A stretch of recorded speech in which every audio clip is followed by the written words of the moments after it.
Bom, até porque vocês estão de pé, eu vou tentar não cansá-los muito e devo falar 15, 20 minutos. E aí, acho que o ideal também seria conversar com o Dude. E, bom, eu também queria agradecer muito a presença de vocês, agradecer a galeria. E o Oswaldo é um pouco o padrinho dessa exposição, quer dizer, sem ele, eu, pelo menos, não teria feito o texto. Ele é filho de embaixador, ele fez 1000 embaixadas e acho que a coisa deu certo. Bom, o que me parece do trabalho do Dude, e eu vou depois esmiuçar isso um pouco melhor, é que é quase um paradoxo, tá certo? Porque eu acho que o Dude fez uma pintura religiosa num tempo absolutamente laico. É aquilo que aquele grande sociólogo alemão, Max Weber, chamou da época do desencantamento do mundo. Quer dizer, isso não significa que as pessoas individualmente não tenham religiosidade, crenças, sejam místicas, ou acreditem em Deus, ou etc, etc. Tem que acreditar em duende, inclusive, não é? Mas que, do ponto de vista do funcionamento da sociedade, uma certa crença em forças ocultas, que seriam despertadas por forças mágicas, etc, etc, enfim, foram substituídas pela ciência e pela tecnologia, e acho quase indiscutível isso, independentemente das crenças individuais. Agora, quando eu estou falando em pintura religiosa, evidentemente é num sentido muito ampliado, não acho que haja nada de carolice, de papaóstia aqui, não é? Quer dizer, enfim, há alguns indícios que me chamaram a atenção, que são superficiais, que são uma série de títulos de trabalhos mais antigos do Dude, que dizem respeito, enfim, tem uma que chama como Jonas, outros são João Batista, Pai, Filho e Espírito Santo. E eu sei de algum convívio com o Dude e também do convívio com alguns amigos do Dude, que o Dude tem um interesse, digamos, difuso em religião, mas mais no sentido existencial, de tentar conduzir a vida pelo que, grosso modo, seriam os ensinamentos evangélicos, coisa dessa ordem. Bom, então, num primeiro momento, se eu partisse apenas desses índices exteriores, né, nome de trabalhos, um certo apego existencial, uma certa proximidade existencial do Dude em relação a questões religiosas, enfim, eu acho que isso não teria quase que validade nenhuma, porque a gente não partiria dos trabalhos. Bom, então,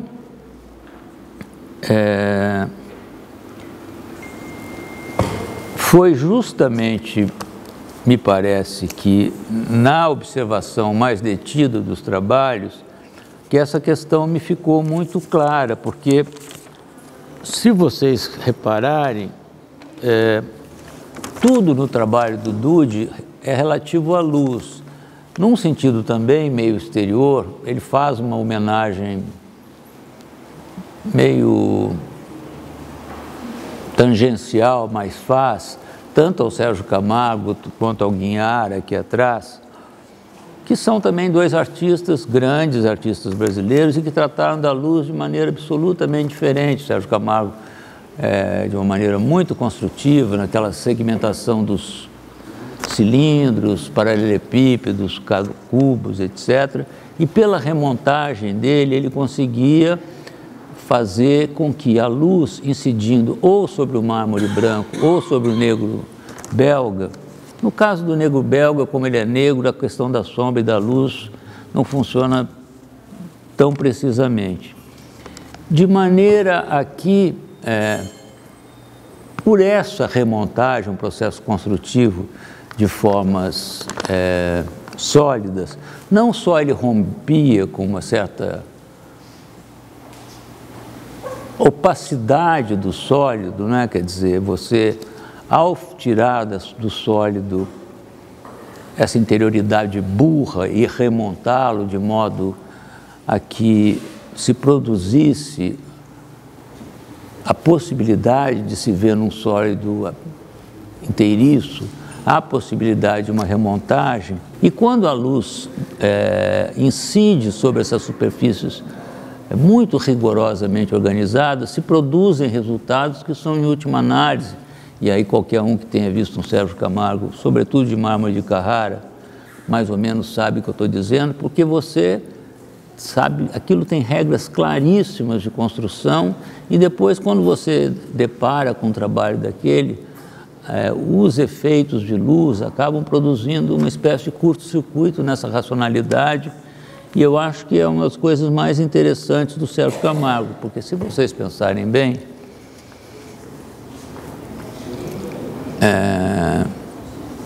se o trabalho do Sérgio Camargo, a grandeza do trabalho do Sérgio Camargo, se resumisse ao fato de o observador, ao perceber o sistema de construção do trabalho, remontar esse trabalho, ou como que caminhar sobre os passos que o Sérgio trilhou para construir as esculturas, isso seria uma coisa absolutamente burocrática, como acontece em muitos trabalhos de origem construtivista. Eu acho que o Max Bill paga esse pedágio. Bom, no caso do Guignard, são trabalhos maravilhosos, quer dizer, isso tudo foram nomes que foram apelidos que nós fomos dando, né? Enfim, o Guignard também tem uma luz muito singular, uma luz tímida, que parece que poreja, se instila nos sólidos, depois converte esses sólidos nessa matéria meio aquosa, meio luminosa, que é uma luz totalmente distinta da luz construtivista, esse troço todo. Bom, voltando à Vaca Fria, tanto do ponto de vista dos materiais, ou seja, da translucidez deles, tanto do ponto de vista desses homenageados, Guignard, Sérgio Camargo, ou então as gemas, que evidentemente são coisas ligadas à luz, é possível identificar, digamos, um dos elementos que eu acho que produziram imagens das mais bonitas do cristianismo, que é a luz, não é? Porque, enfim, é por meio da refração da luz sobre essas superfícies translúcidas que ela como que baila no interior dessas superfícies de resina poliéster, e isso possibilita que nós simultaneamente vejamos uma matéria que não tem nada de nenhum resquício da nobreza do mármore de Carrara, etc., etc., mas que possibilita uma coisa muito rara, que é uma associação de matéria e luz, mas nessa interioridade, quer dizer, a translucidez seria justamente quando a luz incide sobre uma superfície e desvia, e como que cria um jogo no interior dela, não é? Bom, esse tipo de relação da luz com certas superfícies mais ou menos refletoras de luz é uma coisa muito, muito forte na tradição, sobretudo dos mosaicos, e Ravenna, por exemplo, os mosaicos, talvez sejam os mosaicos mais bonitos da Itália. O que se tem é o quê? Você tem, vamos dizer, muitos mosaicos feitos com aquelas contas recobertas de ouro, e existe uma gama de ouro que vocês não fazem ideia. Quando se vai a Ravenna, tem demonstrações, então tem ouro mais claro, mais escuro, ouro velho, né? E o que ocorre? Ocorre que você tem, pelo menos é a aspiração dos grandes mosaicos religiosos, que a luz natural incide sobre um material, o ouro, que é refletor de luz, e que produz uma aura luminosa que seria, digamos assim, a conversão de uma luz natural numa luz divina, não é? Porque essa tradição da luz dourada ser uma certa associação com o espírito, com a inteligência ou com a divindade é uma coisa que se perde nos tempos. E não é por acaso que isso aparece tanto nos mosaicos. E só para dar um exemplo de como essas questões todas criaram algumas frases, algumas afirmações maravilhosas. Na capela arcebispal, ou seja, na capela do arcebispo de Ravenna, que tem uma cúpula totalmente dourada, há uma inscrição em que se diz o seguinte: a luz ou nasceu aqui, ou aqui aprisionada, reina livre. Então reparem que essa associação entre luz e espiritualidade, que eu acho que é uma coisa dada no trabalho do Dude, é como que você resgatasse a pintura religiosa de uma tradição carola, cheia de preconceitos, etc., etc., para uma condição moderna. E, enfim, não tem nenhum santo aqui, não tem, talvez alguns, mas enfim, a solução é totalmente outra, não é?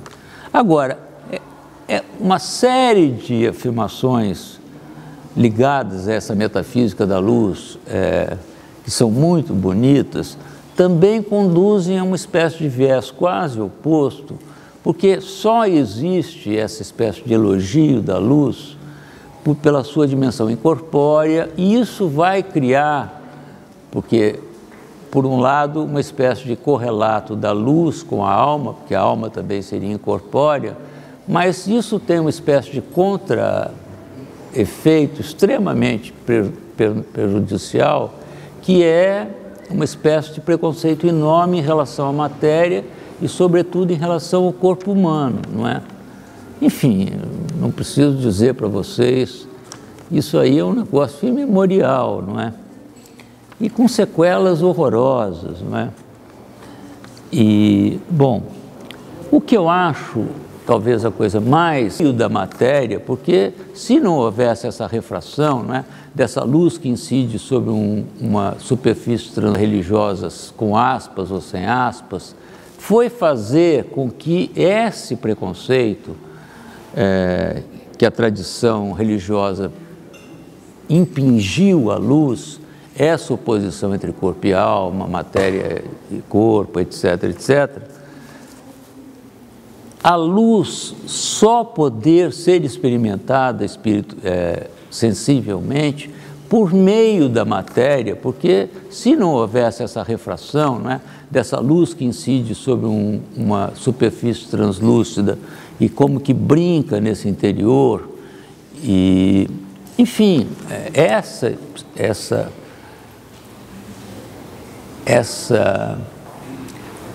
quase que consubstanciação da luz não seria possível. Então, o que eu acho realmente encantador é que aquilo que seria uma oposição absolutamente danosa do ponto de vista ético, moral, etc., etc., essa oposição entre matéria e corpo, matéria e luz, espírito e corpo, etc., etc., no caso aqui, é como se encontrasse uma condição de a matéria ser a condição sine qua non para que essa luz se mostrasse.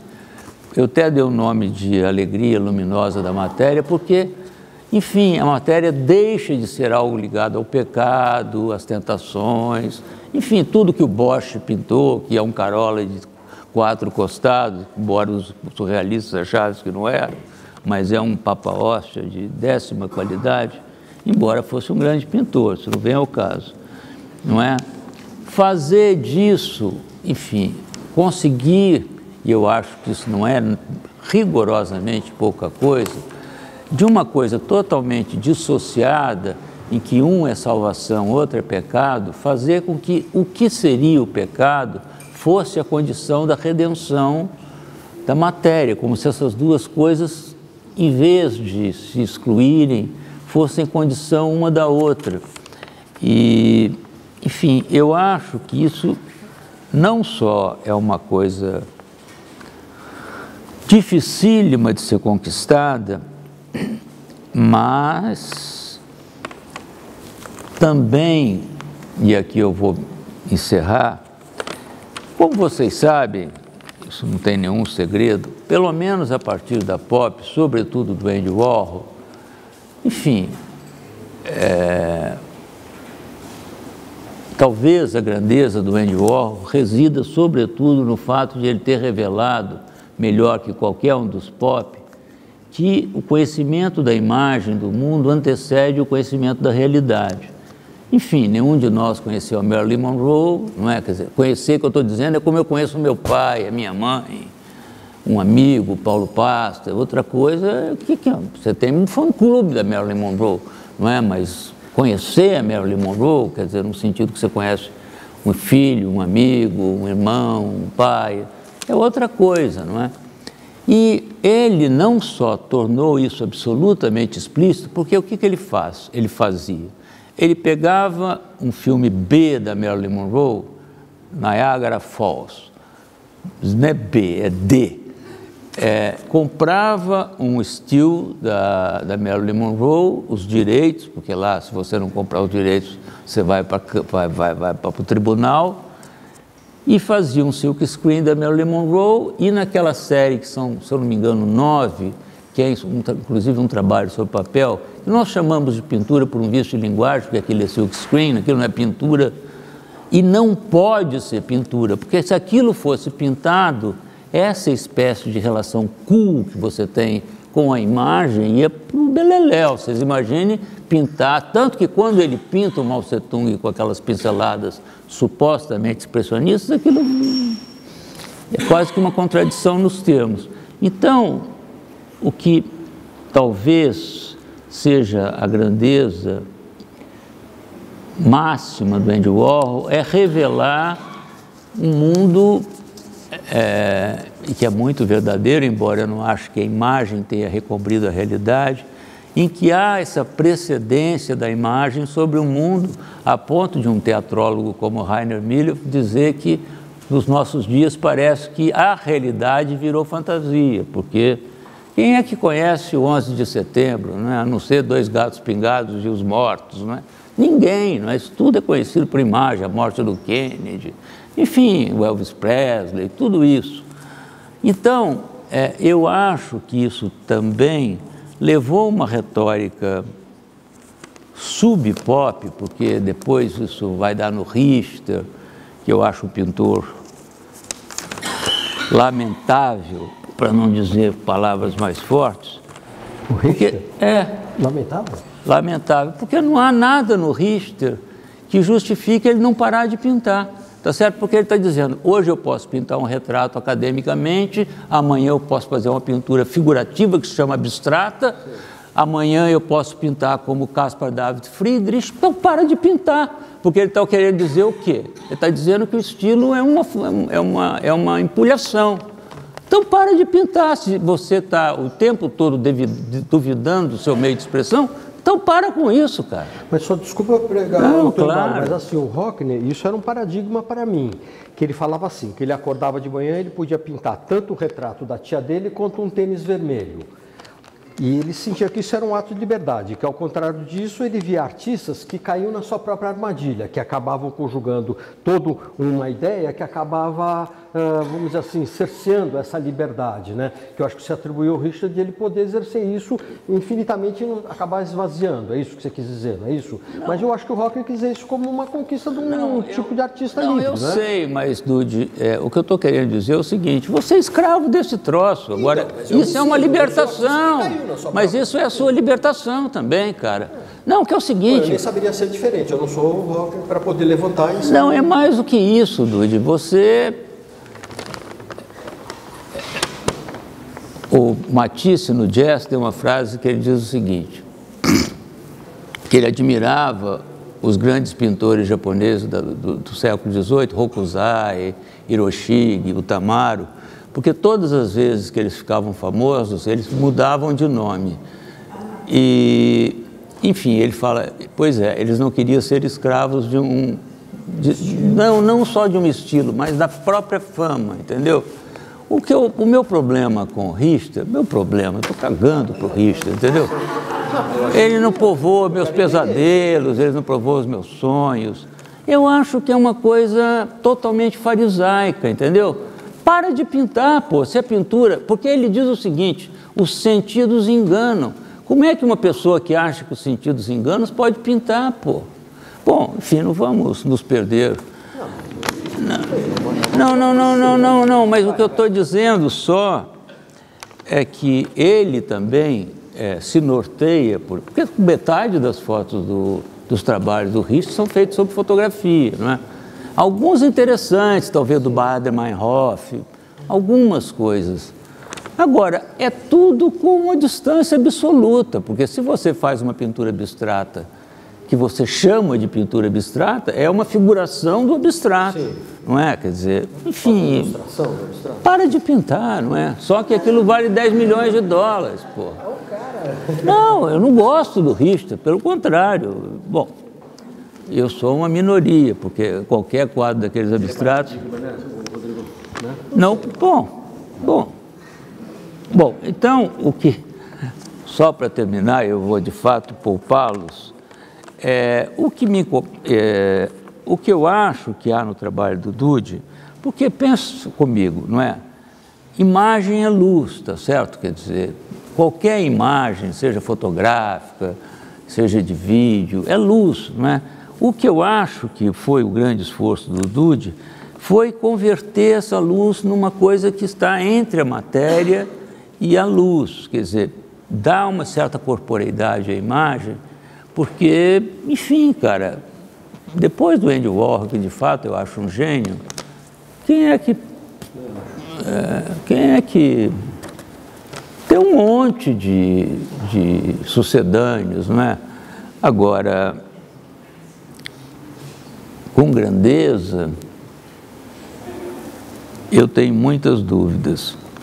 Bom, então, um pouco ao que eu queria chegar é isso, a essa espécie de paradoxo de fazer uma pintura religiosa e simultaneamente laica, totalmente heterodoxa, totalmente contemporânea, e essa capacidade de pegar a dimensão, vamos dizer, daninha dessa metafísica da luz, que tem imagens maravilhosas, porque a luz ou nasceu aqui ou aqui aprisionada, reina livre, isso é maravilhoso, é poesia da melhor qualidade, e tentar reverter esse preconceito justamente por torná-lo indissociável de um corpo. Porque quando também a luz natural incidia sobre a matéria dourada do mosaico, isso também existia. Mas como o ouro, por talvez ser incorruptível, estava muito associado com essa... Porque é o seguinte, o problema do corpo é porque ele é corruptível, né? O corpo não no sentido, digamos, lava-jato do termo, mas ele morre, não é? As outras coisas oxidam. O ouro teria um pouco, não só essa propriedade refletora, mas ele não oxida, ele dura mais tempo, esse troço. Talvez essa associação, mas eu acho que sobretudo a questão do reflexo, mas aí ainda, porque é o seguinte, toda vez que você simboliza um material, ele desaparece, não é? Quer dizer, se você torna o ouro sinônimo de a luz refletida, a luz dourada refletida no mosaico como sinônimo de luz divina, aquilo deixa de ser ouro, passa a ser luz divina, não é? Que é um dos problemas do Beuys, inclusive. Porque, enfim, você olha o feltro, se o feltro vira calor ou indeterminação, você não vê mais o feltro, você vê... Bom, mas esses são outros problemas. Então, da maneira com que eu vejo o trabalho, eu acho que tem essa grandeza, ele envolve questões muito amplas, que tem uma envergadura cultural muito grande, espiritual, se vocês quiserem, mas que em vez de cair na armadilha dessa falsa oposição a que eu me referi antes, corpo e alma, obscuridade, limpidez, paraná, eu acho que você conseguiu fazer com que uma coisa, ou seja, a matéria, porque, grosso modo, Isso é uma matéria, inclusive, vulgar, não é? Porque, tá certo? Quem é que vai pôr isso na janela da sua casa? Não vai, né? Mas Deus queira que vocês ponham nas paredes. E eu acho que, enfim, isso não é muito, nem de longe é pouca coisa. E de fato, porque como os trabalhos dos anteriores tinham muito pigmento opaco, essa dimensão luminosa se perdia um pouco. Quando o Oswaldo me convidou para ir ver o trabalho no ateliê, eu de fato levei um susto, porque não só os trabalhos eram um pouco menores, mas como os pigmentos opacos não estavam mais misturados com a resina poliéster, e eu acho que isso adquiriu um sentido diverso, que foi inclusive o que me encantou muito. Bom, aí é com você. Não, é bem colocado assim, porque a princípio essa é uma matéria assim, bom, enfim, vai entender, né, por que eu me meti, né, nesse lugar aí, né, o que eu comprei uma encrenca tão grande, era um material áspero, um material, enfim, ácido, mas de qualquer forma, bom, tem umas questões que eu acho que esse próprio material, eu sou um herdeiro da pintura, eu tenho esse vínculo e a princípio dentro dessa ideia mais assim como uma coisa expressiva, uma coisa de manipulação, ela era muito ingrata, muito difícil, quer dizer, eu acho que talvez esse momento é um momento que talvez eu entendi um pouco como é que faz, como é que eu lido realmente com isso diante dessas, enfim, intenções, aspirações, né? Mas uma coisa que talvez assim um momento seria para mim mais constrangedor, ou pelo menos assim eu de uma forma mais tímida eu teria dificuldade de colocar, mas diante dessa sua generosa explanação, eu digo assim: eu tenho uma compreensão que vem pela antroposofia da seguinte ordem. Bom, pessoal, eu sou religioso, mas eu não tenho religião. Né? Quer dizer, eu não tenho uma religião assim que eu conjugo, mas eu tenho uma alma religiosa, que eu acho que é um pouco onde você está querendo situar essa questão. Mas a ordem era o seguinte: a iniciação dos egípcios se constituía na seguinte ordem: eles mortificavam o corpo, eles criavam deslocamentos da consciência por drogas, por certas pressões, onde o espírito ia lá para o espaço, ia buscar uma realidade que não era corpórea, que não era uma realidade sensorial, né? E ele estabelecia lá uma religião com a sua origem, com o seu Deus, com o seu espírito, e essa seria uma epifania que ele tinha, e daí ele ia incorporar isso na sua consciência, na sua cultura, na sua, enfim, forma de viver, né? E isso passava a ser coisas ritualizadas, coisas, enfim, que seriam sempre caminhos para apontar essa divindade. Mas coloca-se que com o advento do Cristo, isso Boyce coloca da seguinte forma, que o Cristo é o princípio do materialismo. Pô, como? Pô, cadê, né? Cadê eu quero, né? Quero ir para o espaço, quero voar, quero, né, ir para o bem bom, quero ir lá para o céu. Mas como que ele encarna essa consciência? Quer dizer, o Deus presente, né? O Deus comendo, o Deus bebendo, o Deus lendo, o Deus, sabe, assim, aqui nesse lugar, que está exatamente nesse lugar presente da vida, ele não estaria mais neste lugar. E, quer dizer, então o ser humano, em vez de ele ir para a espiritualidade vem ao homem. Quer dizer, eu tomo que isso tudo que nós estamos fazendo é um ato espiritual da consciência, do Deus presente. Quer dizer, então, quando eu olho esse trabalho pela matéria, eu posso entender que ele tem, assim, realmente esta substância, essa existência, assim, de um Deus lidando com as coisas. E eu acho pertinente colocar isso como uma questão vulgar, que realmente é, mas eu acho que esse espírito, ele não tem um limite, eu acho que ele não se estabelece por uma relação, bom, aqui está bem para mim, aqui é puro para eu estar diante de um convívio com isso. E até nós brincamos, né? Quer dizer, dentro do teu texto eu falei assim, que nós conseguimos fazer a pessoa tomar um drops, chupar um drops, e fazer isso uma comunhão, né? Com todo mundo, né? Que eu acho uma coisa muito divertida, que você não tem mais um limite aonde que as coisas podem ser, vamos dizer assim, condizentes e qualificadas, e ao contrário de uma coisa que se estende até a nossa atualidade, de uma coisa que é uma realidade, onde é um material que se faz um barco, faz um automóvel, faz uma bijuteria, né, que eu acho que é muito dentro dessa nossa contemporaneidade, né? Contar uma outra coisa, Rodrigo, que eu te falei, eu acho que é uma coisa que eu percebi que existe aqui, que vamos tentar assim um pouco entender. Eu falei que em 1970 Eu estava com o Rafael em Nova York, eu não sei. Eu estava no Museu de Arte de História Natural, eu vi uma pedra que era mais ou menos 1 metro quadrado de pedra transparente, uma coisa assim maravilhosa, né? E eu fui olhar aquilo lá, você conhece, né, Gui, esse assunto, né? E eu vi lá, estava escrito Minas Gerais, de Minas Gerais. O sangue me subiu dos pés até a cabeça, eu fiquei puto da vida. Eu falei, caramba, nos afanaram um pedaço do Brasil tão luminoso, tão transparente, né? Mas eu pensei assim, uma hora tem que ter a vingança, né, dessa história, né? Eles roubaram a pedra, mas eu não, né? Quer dizer, um pouco, eu não estou ainda entregando esse patrimônio, né? Mas eu, voltando àquele meu processo, de uma certa forma, vamos dizer assim, um pouco exaurindo essa coisa mais expressiva, mais gestual, essa herança mais expressiva do trabalho, eu fui pensando um pouco nisso, nesse encontro, né? Porque vocês pensam assim, quer dizer, um pouco como é que isso se dá na minha cabeça? Vocês pensam um pensamento líquido, assim, um pensamento fluido, né? Um pensamento etérico, né? E ele encontra o suporte, essa argila, que eventualmente foram, todos esses trabalhos beijaram a argila, eles nasceram numa argila. Eu cunhei, eu gravei, eu calquei a argila para deitar a resina. Eu brinco assim um pouco que você tem o líquido e tem a argila, assim como você tem a bebida e você tem o bêbado, sabe?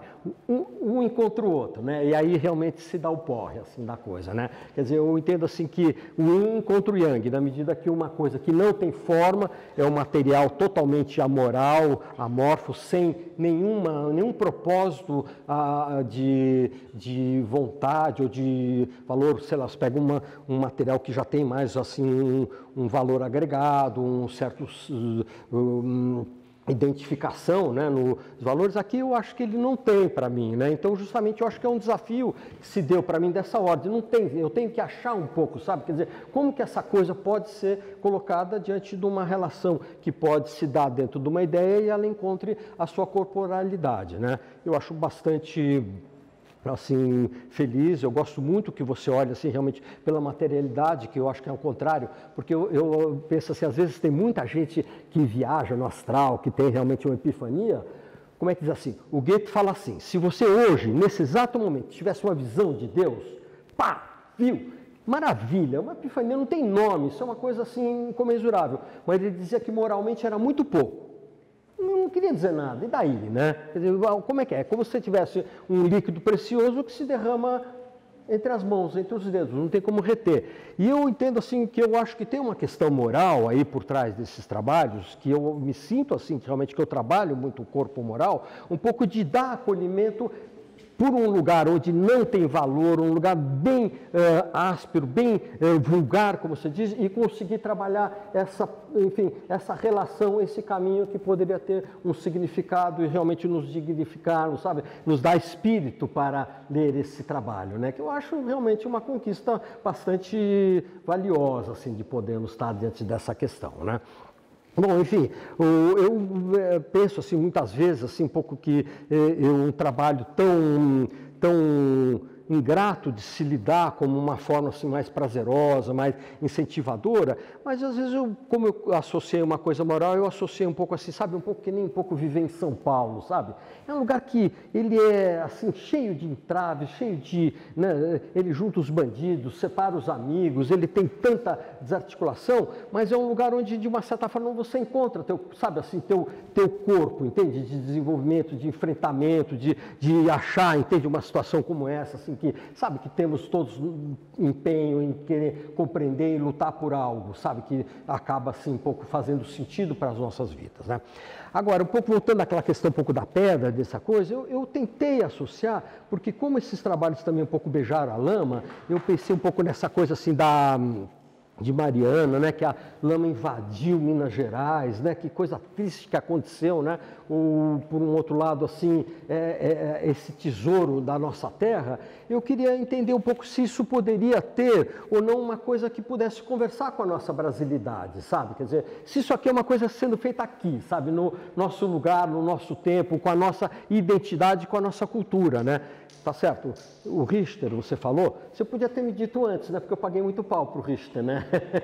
Mas eu acho que, de qualquer forma, eu concordo e tem outras relações que eu também aprecio muito. Mas eu sinto que isso se distancia bastante desse universo, sabe? Icônica, assim, um pouco de você sempre olhar uma coisa assim, um pouco por um desafio que estaria diante de certas ordens, certas condições, certas... enfim, conjugações mesmo de ideias de mercado que eu não alcanço, né? Mas eu entendo que esse fato, vamos dizer assim, cabe a mim compreender? Quer dizer, um pouco, cabe a mim de enfrentamento, de entrar nessa encrenca, nessa possibilidade um pouco de realizar essa ideia líquida na matéria que me parece assim que eu comprei um pouco mesmo esse significado. Como é que diz assim? O Rafael fazia Kung Fu num lugar que estava escrito assim lá na parede da academia, está assim: não crie os significados, encontre-os. E eu acho isso bem interessante, assim, no meu caso. Quer dizer, eu acho que esse trabalho eu não quis criar um significado. Isso significa a religiosidade, ou significa a luz entrando, ou significa também a nossa matéria brasileira, a nossa brasilidade. Mas eu acho que foram coisas que foram encontradas dentro de um processo que foi andando, como você mesmo falou, assim, de outros tempos, né? Teve trabalhos que se remeteu ao Jonas, né? Resumindo assim, eu identifiquei muito o meu embate com a pintura, de ir lá enfrentar, que eu tinha sido engolido por uma monstruosidade, que eu não sabia mais onde estava o pé, a cabeça, sabe? Porque eu me identifiquei realmente como uma coisa que estava me acontecendo como alguém que caiu um pouco naquela simbiose com a pintura, porque tinha recusado a estabelecer uma relação de restauração, de boa pintura, de algo que fosse condizente com uma questão estética boa. Eu, vamos dizer assim, escolhi um mau caminho, compreende? Paguei um pouco o preço por isso, né? Do Jonas, foi uma identificação, tive uma identificação muito forte com o Santo Sepulcro também, né? Quer dizer, um pouco dentro do próprio Jonas, eu saí do Santo Sepulcro, que era um lugar que poderia ser assim, um túmulo, um horror, né? Uma tristeza, ao contrário que lá, de uma certa forma, esse túmulo se tornaria vazio e toda a matéria seria espiritualizada.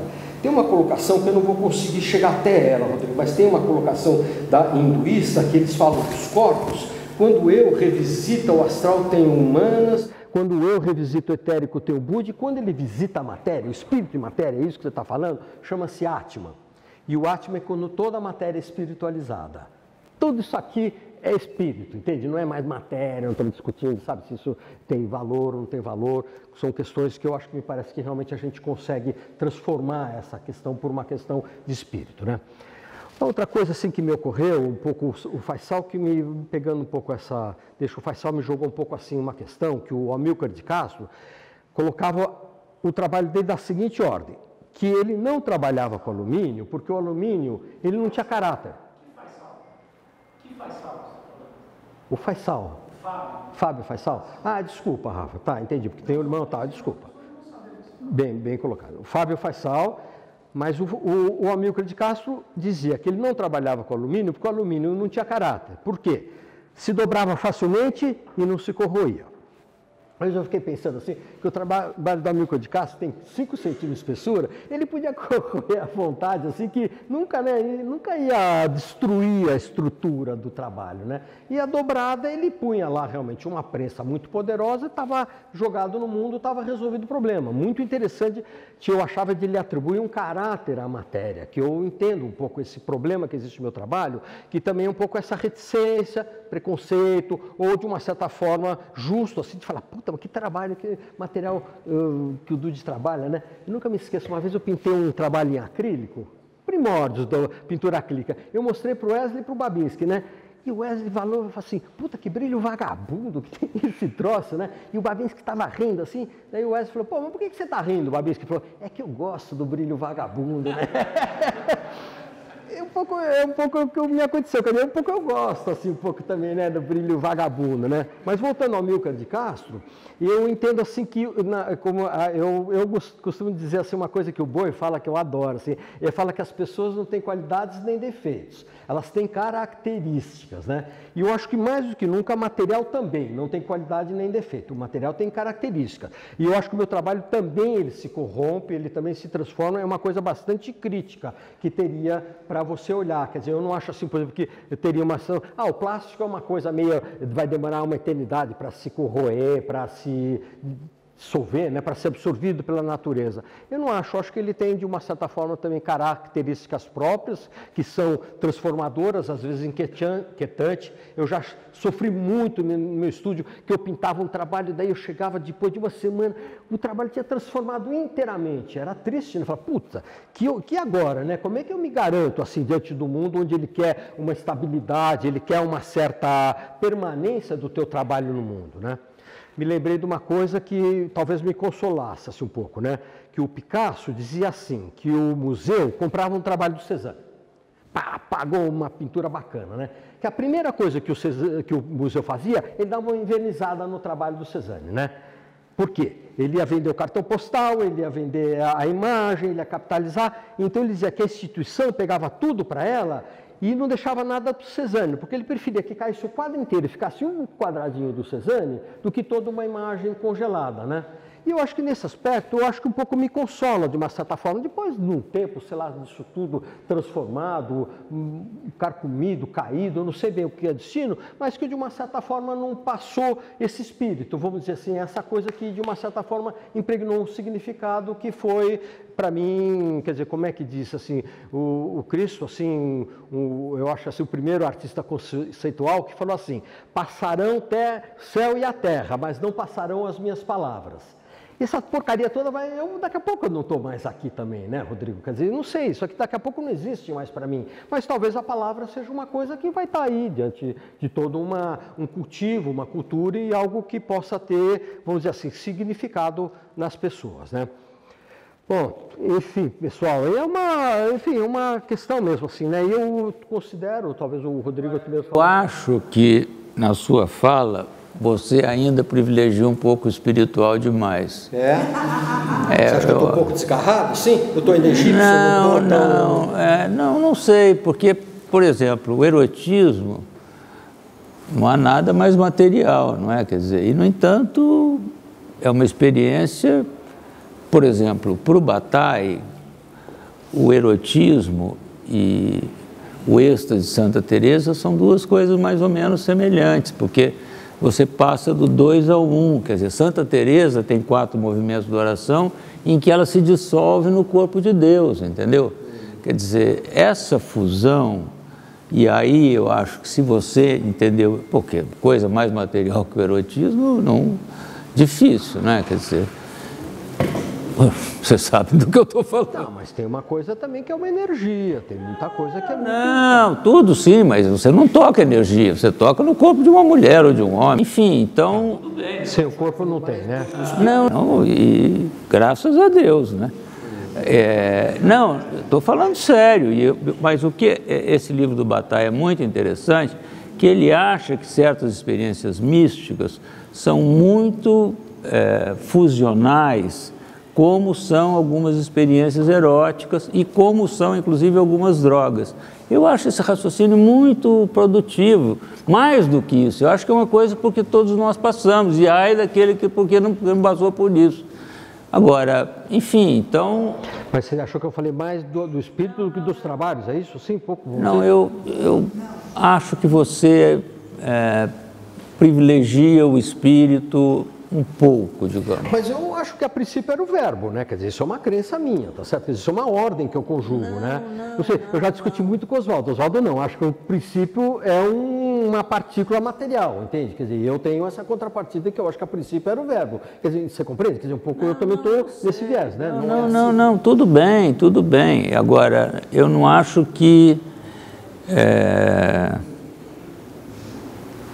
Enfim, Dude, o que eu acho admirável no trabalho é essa síntese em que não se dá, vamos dizer, razoavelmente equilibrada entre uma dimensão material, inclusive rude. Eu detesto essa palavra vulgar, porque ela é preconceituosa, não é? Mas, e por meio dessa coisa, você proporcionar uma luminosidade que seria justamente a transubstanciação do rude em algo que... Do rude. Do rude, tá. Em algo que é de outra ordem, não é? Agora, enfim, o que é espiritual, o que não é, isso tem 200. E essa frase, inclusive, que o Rafael, você mencionou do Rafael, essa frase é zen, você sabia? Qual foi mesmo, senhor? Eu não procuro, eu acho. Ah, do Confucio. Isso é uma frase que o Picasso, que roubava a frase de todo mundo, vivia falando, eu não procuro, eu acho. Porque quando você procura, você só acha aquilo que você está procurando, não é? Ele falava que não ia atrás de alguém que está procurando. Não, eu não procuro, o Picasso dizia. O Picasso era um batedor de carteira. Não, um bom batedor de carteira. Ele não achava carteira, ele batia carteira. Mais ou menos isso. Não, mas porque quando vê cá, você está procurando um óculos que você acha que tem uma configuração X e você se enganou e ele tem uma configuração Y, você não acha. Né? Então, quando ele fala, eu não procuro, porque se você procura, você sabe o que você está procurando. Quando você acha, você está aberto a uma disponibilidade que isso é zen. Isso está... Você pegar aquele... Suzuki? Não. É artista? A arte cavalheiresca do arqueiro zen tem isso. É o Helm, não é? O Helm? Chama-se Eugen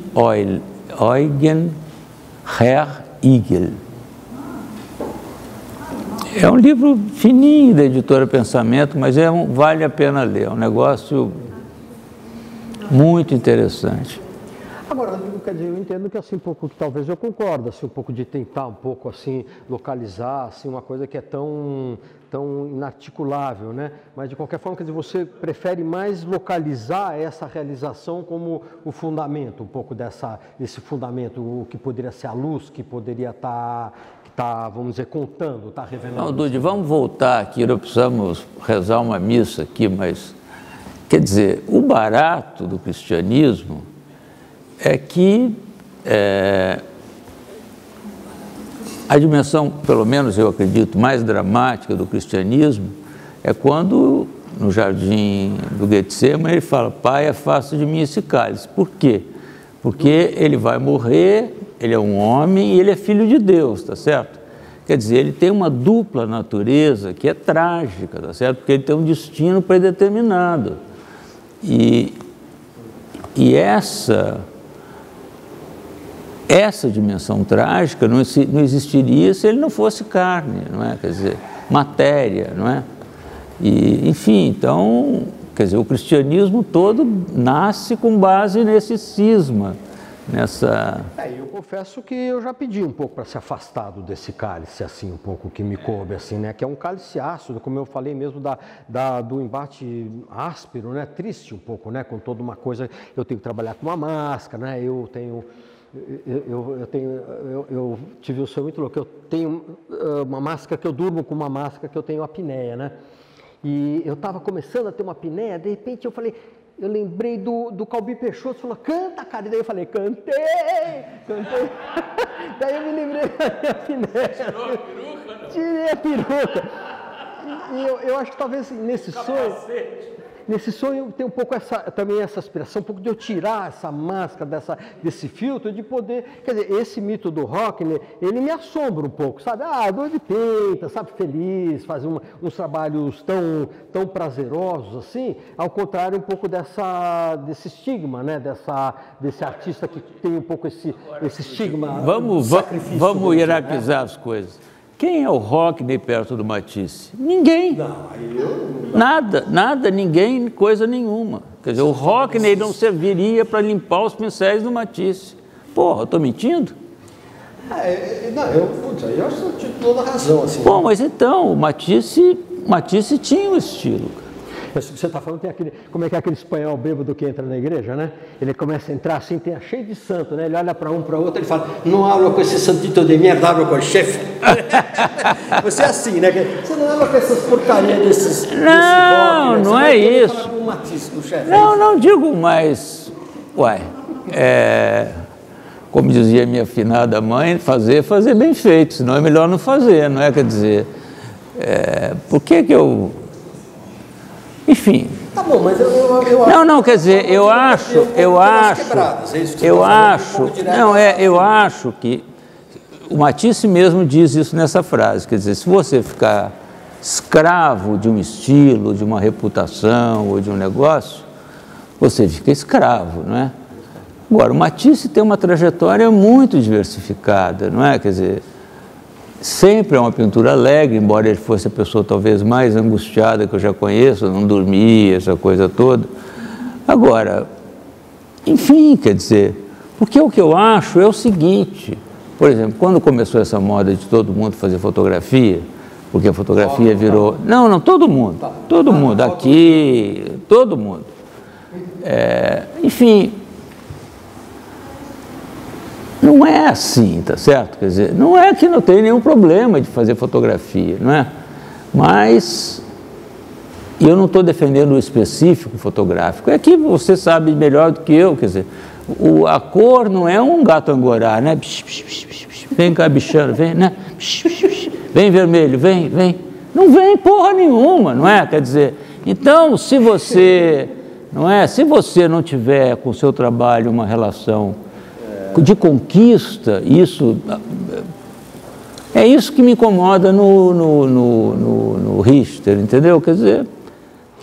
isso eu entendi um pouco. O Boi tem uma observação que também adorava. O Iannelli deu uma declaração uma vez que era complicado entrar no estúdio, porque às vezes ele entrava no estúdio, as cores fugiam, né? Daí, então, você imagina assim um pouco, porque a ideia é que quando o artista entra no estúdio, as cores, né, chegou, né, como um cachorro que, né, abana o rabo pro dono, né? Quer dizer, eu entendi um pouco essa coisa que você chama, né, o Richter, ele chama o bichinho e não vem muito, né? Quer dizer, mas eu acho que de uma certa forma, até um pouco, talvez, eu não sei se de uma forma constrangedora, mas as cores a gente, de uma certa forma, incorpora, né? Elas são parte, assim, um pouco dessa alegria, né, como você chamou, né, da alegria. Não, eu sei, mas eu tenho um amigo que diz isso, se você tratar mal um vermelho, ele te trata 10 vezes pior, não é? E esse tratar bem é um convívio, não é? Que está mais próximo do namoro do que do espancamento, não é? Quer dizer, não é? Então é nesse sentido... aí há uma relação amorosa. Eu acho. Agora, enfim...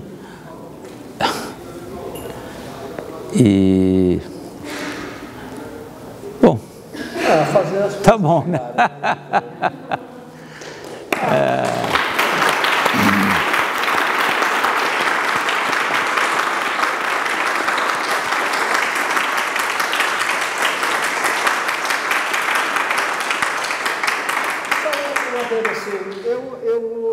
Eu tenho uma relação, eu acho que eu sou uma pessoa assim bastante sofrida, complicada, assim, mas eu estou contente, assim, sabe? Sabe por quê?